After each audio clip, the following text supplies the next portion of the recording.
everybody's having a good time today? Are we all enjoying all of the information? Do we think we need to have a little stand up, have a little stretch, because we've been sitting for quite a while? So let's all stand up. And how about when we stand up, we can have a bit of a shake out, a bit of a stretch. That's the way. A few downward dogs, you know. All of the moves. Okay, now while we're standing, let's all go make one different connection somewhere else. Somebody who's not at your table. Make sure you get their LinkedIn, connect with them on Instagram. Of course, hand over your business cards. Let's take a couple of moments to do that. And then we'll move on to our keynote speaker.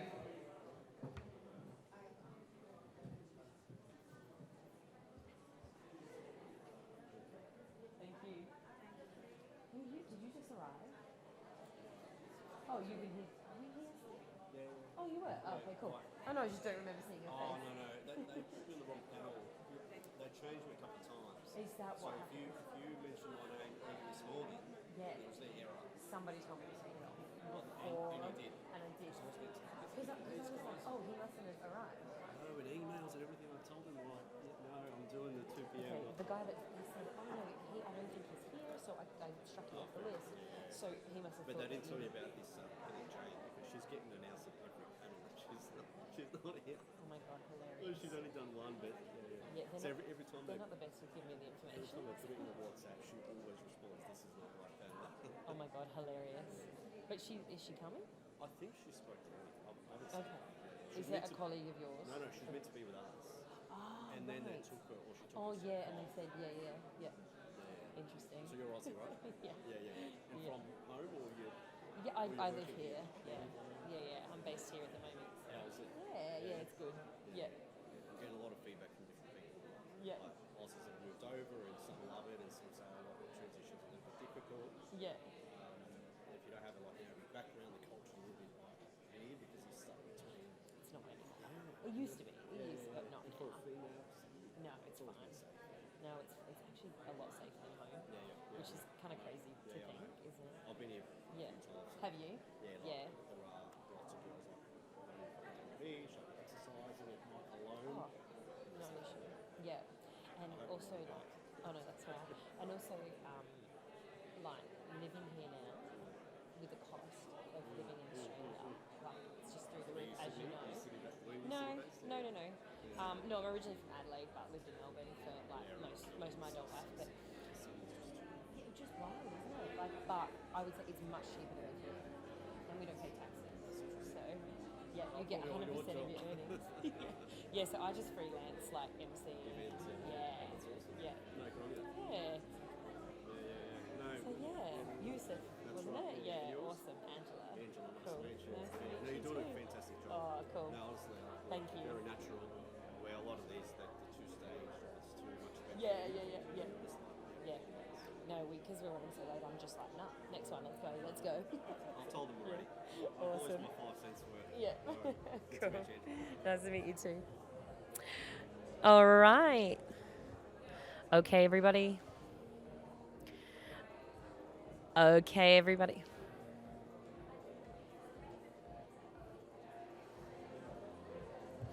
Okay, everybody, let's take those seats now. And we've had a bit of a move around, a bit of a chat, made some connections with some new people. You good? What's up? Huh?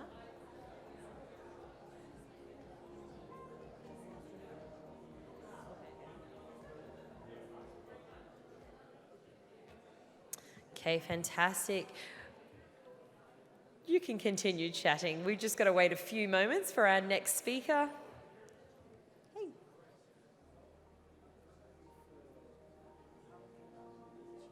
No, we did some. Yeah.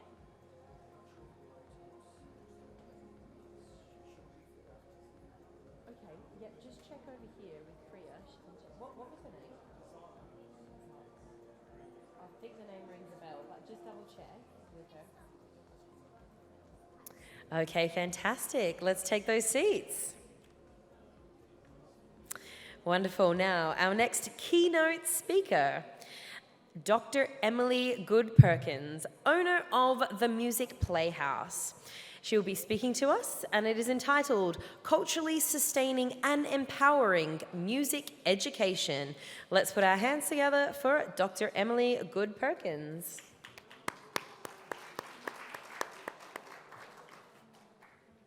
Thank you so much. Lovely. They've just taken the microphones away. I don't know where the microphones are.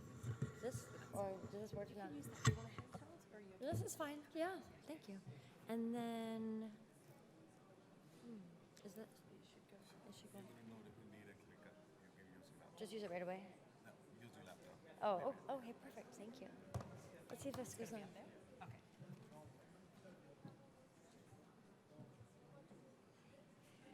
Hi, everyone. Oh, that's loud. Okay, I'm gonna have to get used to this microphone. I'm trying to see. Do you see it?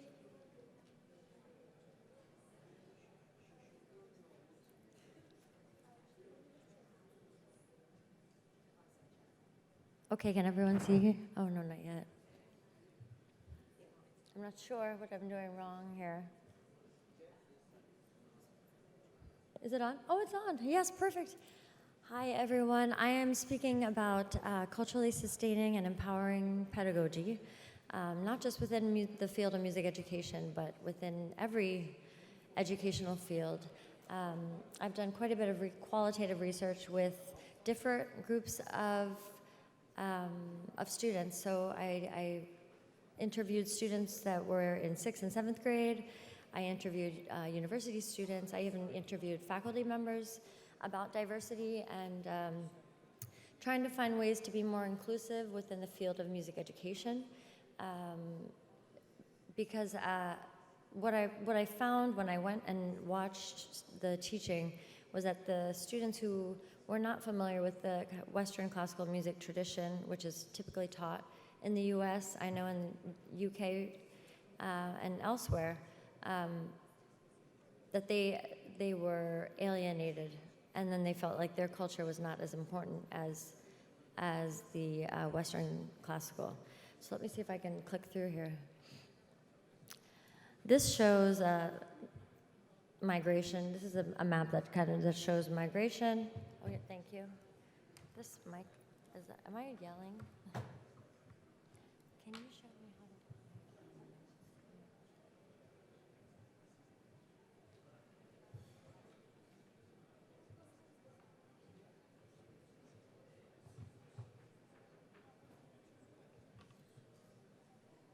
Okay. Okay, let me go back here. Okay, perfect. Thank you so much. And then I still can't really see what's going on here. But so I was born in Kenya, and I lived in the Congo until I was 9. And that impacted my identity, my cultural identity, a lot, especially when I went back to small town USA.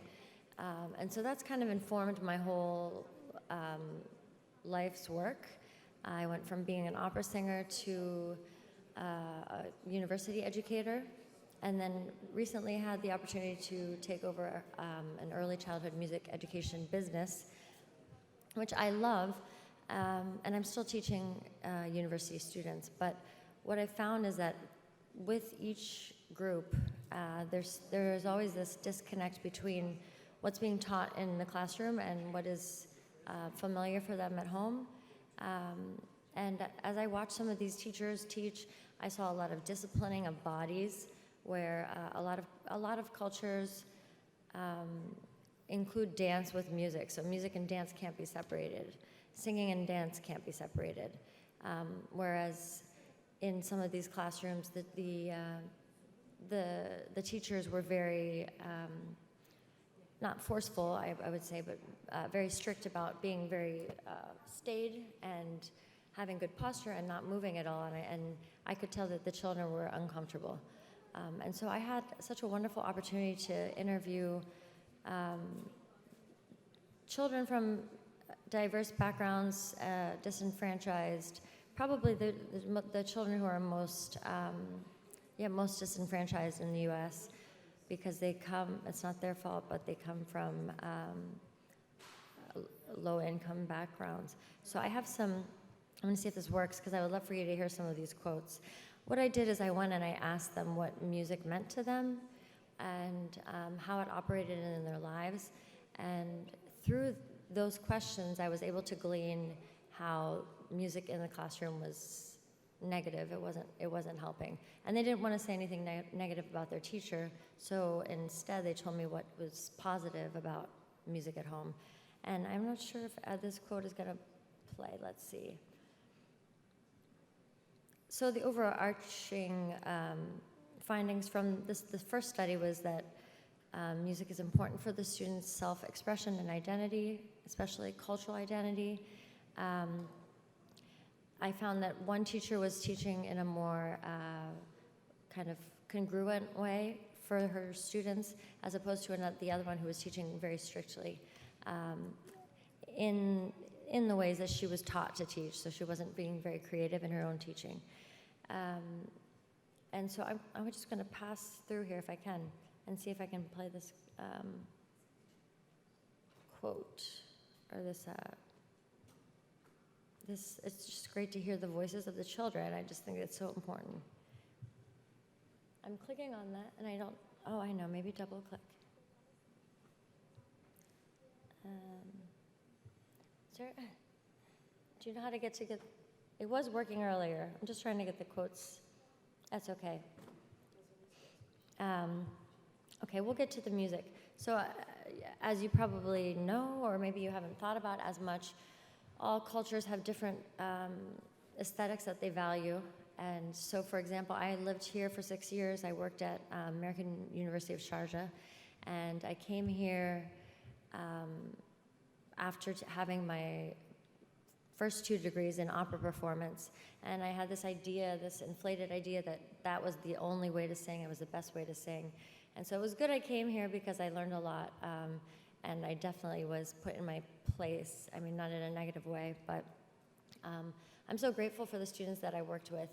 And I learned that even though I came from a background where my parents were very much into social justice, I grew up in Africa for 10 years, I was very exposed to the world, I still was brainwashed by this idea that Western classical music is the only, is the best.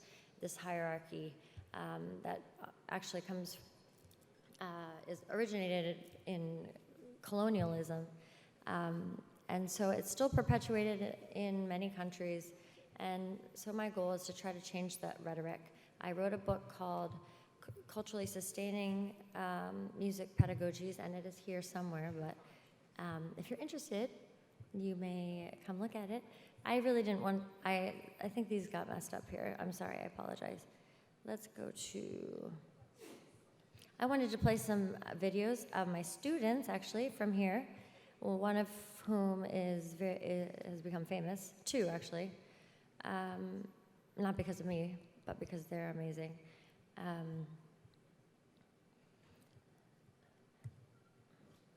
Let's see if this is working. Okay, good.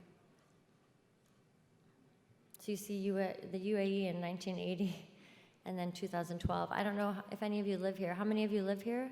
Does anyone live here? Nobody lives here? Oh, yeah, one? Yes. I lived here from 2008 to 2000, whatever 8 plus 6 is, 2014. And then I came back in 2019, and it was just a completely different world. It's amazing how quickly it changes. But even though it's such a modern city, one thing I noticed with my students at American University of Sharjah, both in just getting to know them through rehearsals and teaching voice lessons, and also then interviewing them later after I left, was that there's still this kind of local, tribal type of underlying important part of their lives. And so even though it seems like such a modern city, they still are very tied to their cultural identities. And so I found that to be very interesting. And so that's one thing about music and globalization is that, you know, as our world becomes smaller with all of our technology, how can we help our students maintain their cultural identities even as they evolve through through globalization? And so this was another study I did, and this is not, again, I apologize, let's see here. I have something very, very special, so don't worry, it's coming. My daughter taught me all about Canva, so I have learned a little bit. And I think that's what this is. Okay, so I wanted to just kind of give you examples of different, different vocal aesthetics. So each culture has different vocal aesthetics. They have different aesthetics for food, for clothing, for behavior. And so that was something I found really interesting when I was living here. So I'm going to play a recording of myself, which I'm not very confident about, but let's see here. I don't know how to get rid of this. Oh, there we go. You should be really proud of me. I'm doing really great. Okay, with technology. This is what we do at the Music Playhouse where I work, where I own the school that I own. And I grew up in the Congo, and this was the vocal aesthetic that I became accustomed to. And I guess there aren't speakers, huh? That's okay. That's okay. And so I know by growing up there for 9 years, I really grew to love the vocal aesthetic there. We went to a Congolese church. And so when I went to university, bachelor's and master's for opera performance, my voice was not quite the way that other singers' voices were. It was heavier, it was not the aesthetic that they were looking for. And I didn't realize until later when I was doing my doctorate that the audio, if possible. Oh yeah, is that okay? Oh, okay, that's fine. I didn't realize that actually that was very, I don't want, yeah. Can we play it again? Oh yeah, sure. Should we try it?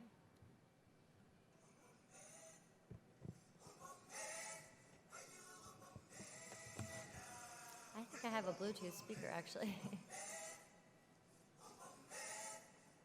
Can you hear it?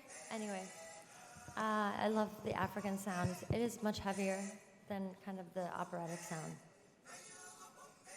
I don't know how much you can hear it. Anyway, I realized later that I was actually silenced by that program and in kind of a visceral way. I don't want to say violent and I don't want to say abusive, but it was close to that. And so I started doing more research on silent singers, and I found that there are a lot of people out there who have been told by one person in their family or a teacher, just one person, a little comment like, oh, you have a terrible voice, or don't sing, or just mouth the words. And then for the rest of their lives, they think they can't sing and they don't sing, and actually it really impacts their identity. And so that's something that I work with the children and the teachers to make sure that they are always celebrating each person's voice. So I could go around, and that's what I'm going to do right now, is I'm going to go around and hear each one of you sing and tell you that you all have beautiful voices. Just kidding, I'm not going to do that. All right, so that was, I don't know if you heard that. That was Congolese singing. And then here I'm singing, so there's a different aesthetic, but I still sing with the Congolese type of aesthetic. It's a heavier aesthetic than they like.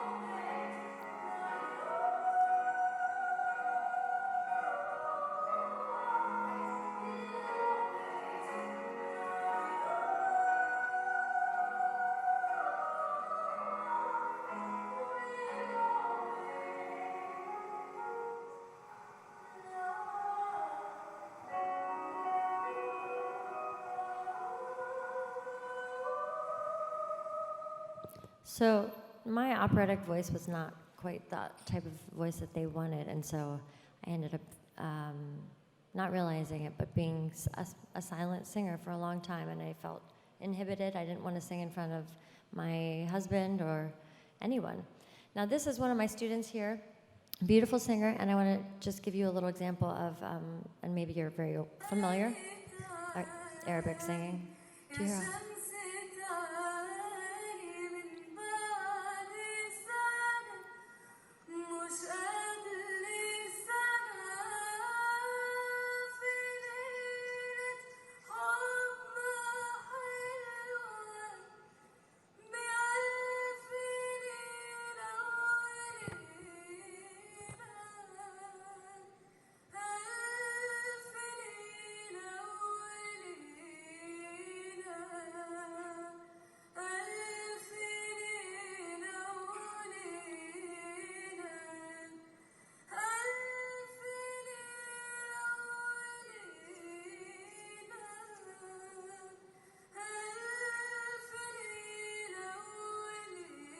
She has such a beautiful voice. I'm gonna go to the end so you can hear her.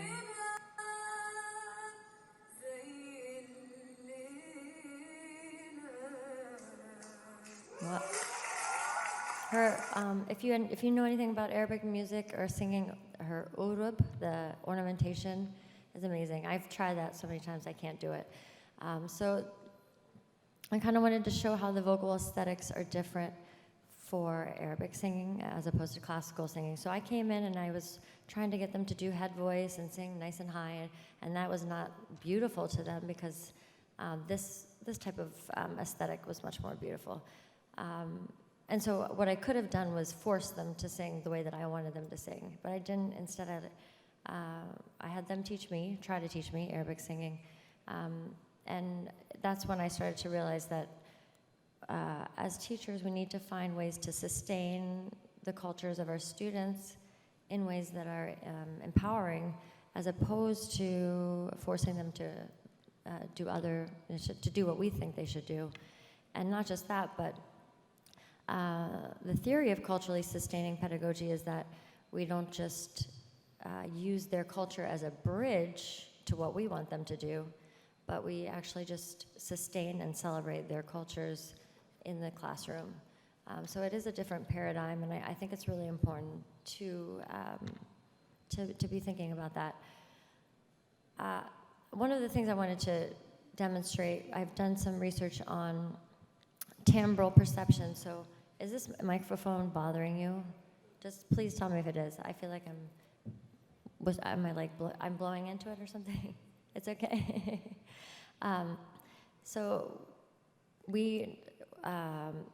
our brains subconsciously judge singing, and so unless we're exposed to something, then we're going to automatically think it's ugly, which is, can lead to destruction, especially if you're an educator.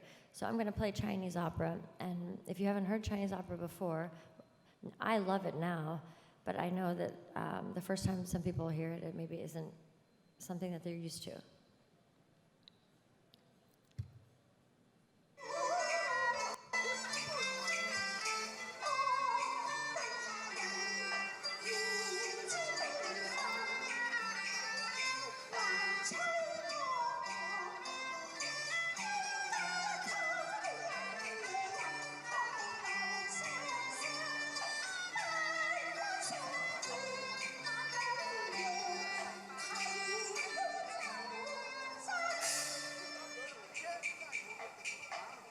So if you notice, her voice is that's the opposite aesthetic of Arabic singing, I think. It's high and very thin, but it's still beautiful. And so we have to celebrate all different cultures, vocalities, aesthetics, traditions. I like this one. This is African dancing in the U.S.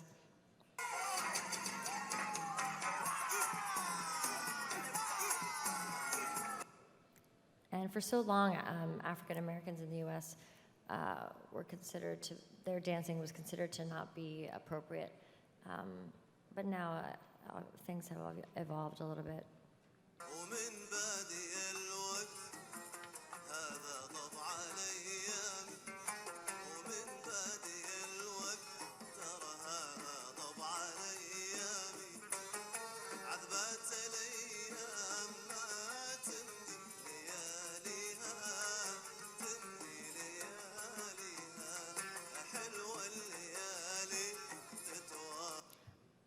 when I lived here, I just miss that music. Arabic music is just so beautiful. And it's just such a different system with the scales and with the ornamentation, the vocal ornamentation. So I think it's important to celebrate each culture for what their strengths.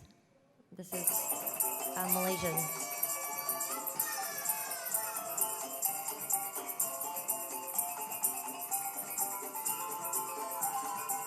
They're so cute.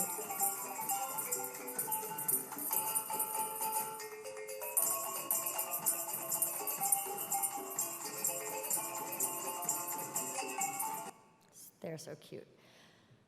So my research is based on equity and social justice within music education and education, the broad field of education. So I wrote the book on Paris's theory of culturally sustaining pedagogy. If you want to know more about that, I can talk to you about that. But actually, I want to talk about my early childhood music education business. I have seen such amazing growth within these children because they start so young. And music is such an amazing conduit to language development, to gross motor skills, not just music development, but because both the right and the left side of the brain are being activated. I started my daughter when she was 0 with music classes, and even if they don't become musicians, it really helps them cognitively. So I think this is something that I really encourage people to consider doing, is having early childhood music. And I know that Saudi Arabia is trying to do that right now, which is great. Now here are some of my students. I just want to show you what we do, and they can do amazing things at such a young age. Again, I'm so bad with technology, I apologize.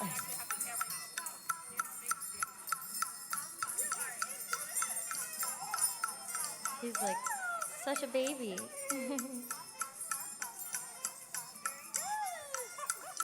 then here. Oh, and this is my student who I had at American University of Sharjah, Rashid Al-Noaimi, and that's the sound that I can't do very well, singing the national anthem. And I wanted to show this because he's my former student, and then I'm going to show you, the next video is me doing the national anthem in the US with some kids. So I feel like we need to do more cross-cultural types of engagement for children. I hope you can hear it. He's such a beautiful. Can you hear it? No.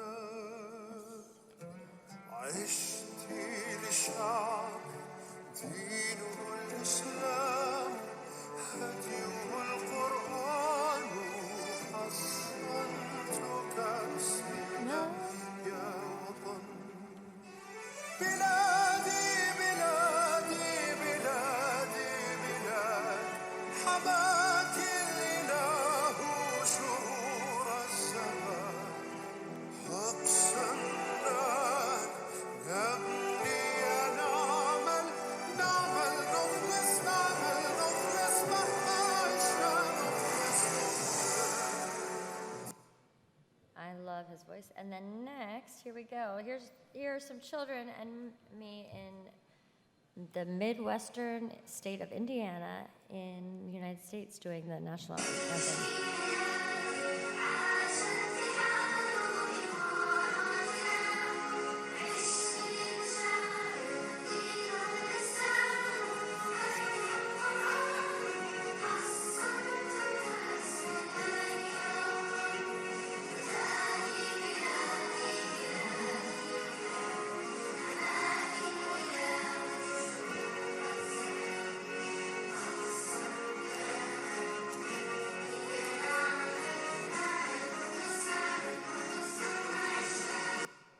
That was us doing the UAE national anthem. And then I wanted to show you 4 of my students from AUS started a barbershop group. So this is this whole idea of hybridity, mixing the old and the new, and I think it's beautiful. So I just wanted to play a little bit of their version of the national anthem.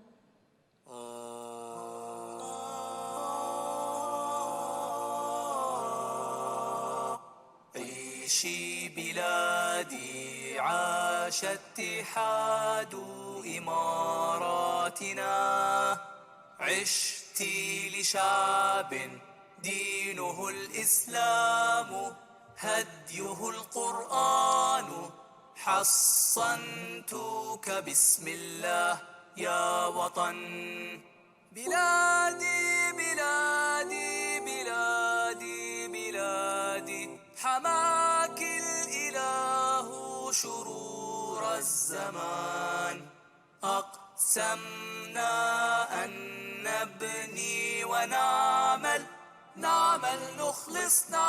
نخلص مهما عشنا نخلص دام الأمان. It makes me cry every time I see them. They're so beautiful.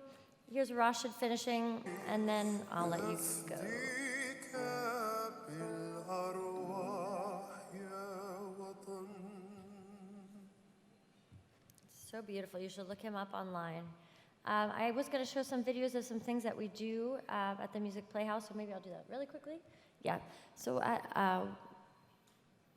the curriculum that I use is really powerful because it's repetitive and it's designed to, in very intentional ways, even though it's fun. It's fun, informal, and it's for a caregiver and child. So it could be nanny and child, it could be mom and child, dad, child, grandpa, Grammy. And it's amazing what they can learn at such a young age. So I just want to show a few little videos of these cuties. Sing along.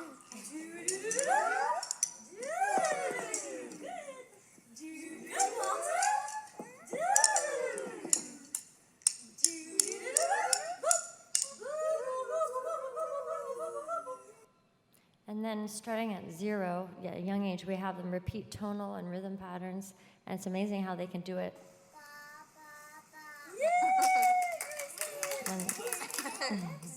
And then they feel so confident.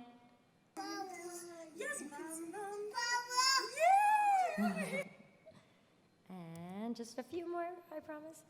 Let's see. Let's do. This is my my other class. Let's see what they're doing.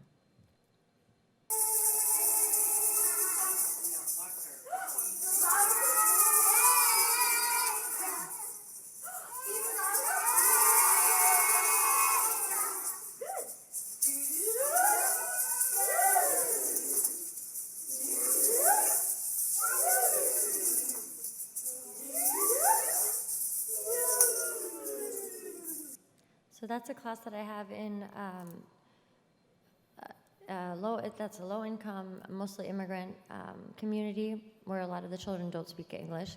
But it's amazing what they can do when we do music, when we do tones.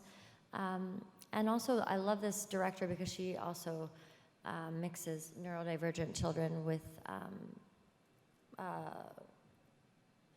don't want to say normal because I don't like that, but what is it, typical? Neurotypical, thank you. I always forget what I love the evolving language.